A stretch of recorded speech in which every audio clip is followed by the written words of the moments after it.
Hey everyone, welcome back to our channel. Today, I will walk you through on how to choose the right meme template on supermeme. Crafting the perfect meme. Let's unravel the art of choosing the right meme template. First things first, consider your mission. Is your meme a beacon of awareness, a messenger of information, or simply a source of joy? Knowing your goal sets the stage. Next up, aesthetics matter. A visually pleasing template can be a magnet for attention. Choose one that not only speaks but also captivates. Context is king. Reflect on the cultural backdrop your meme aims to fit into. Is it relatable? Relevant? The right template can amplify your message. So there you have it.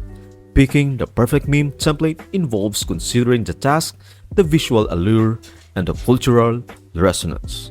Armed with these insights, you are ready to dive into the realm of memes, making choices that hit the mark and resonates with your audience.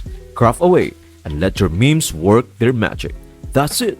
Thank you for watching. I hope this video helps you out and see you in the next video.